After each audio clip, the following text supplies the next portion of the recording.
Hello friends, இது பார்த்தீங்கன்னா பாண்டிச்சேரியில் எடுத்த ஷார்ட் வீடியோ. பாப்பாவுக்கு டான்ஸ் ப்ரோக்ராம் நாளைக்குன்னா இன்னைக்கே நாங்கள் கிளம்பிட்டோம். அதாவது ஒரு நாளைக்கு முன்னாடியே கிளம்பிட்டோம். கரெக்டாக அந்த அன்னைக்கு போனால் பாப்பா வந்து ரொம்ப டயர்ட் ஆகிடுவா. ட்ராவல் அவளுக்கு ஒத்துக்கிறது இல்லை. ஸோ டான்ஸ் சரியாக பார்ட்டிசிபேட் பண்ண மாட்டான்ட்டு ஒரு நாளைக்கு முன்னாடியே போய் ஒரு ரூம் போட்டு ஸ்டே பண்ணிட்டோம்.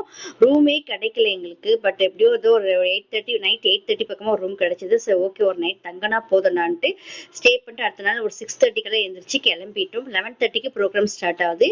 ஸோ போகிற வழியில டிஃபன் எல்லாம் முடிச்சுட்டு ஸ்கூல்ல போய் தான் பாப்பாக்கு எல்லாமே மேக்கப் எல்லாம் பண்ணணும். ஸோ ஒரு 1 ஹவருக்கு முன்னாடியே போயிடலான்ட்டு எல்லாம் பிளான் பண்ணி டிஃபன் சாப்பிட போயிருந்தோம். அங்கே வந்து ஒரு ஆனந்த பவன் இருந்தது. சூப்பராக இருந்தது. அடையார் ஆனந்த பவன் இருந்தது ஹோட்டல். ரொம்ப சூப்பராக இருந்தது சாப்பாடு. நம்ம இங்கே இருக்க மாதிரி டேஸ்ட்லாம் இருந்தது. ஸோ அங்கே டிஃபனை முடிச்சுட்டு நாங்கள் நேராக வந்து ஸ்கூலுக்கு கிளம்பிட்டோம். பாண்டிச்சேரிலாம் வரணும்னு பார்த்தீங்கன்னா நல்லா காசு எடுத்துட்டு வரணும். சும்மா அப்படி இப்படி நல்லா வந்துட முடியாது. நல்லா ஒரு பிளான் பண்ணி வரணும். அப்போதான் நம்மளால அங்கே இருந்து ஸ்டே பண்ணி நல்லா என்ஜாய் பண்ண முடியும். இந்த வீடியோ பிடிச்சிருந்தா லைக் பண்ணுங்க, ஷேர் பண்ணுங்க, மறக்காம சப்ஸ்கிரைப் பண்ணி பாருங்க. தேங்க்ஸ்.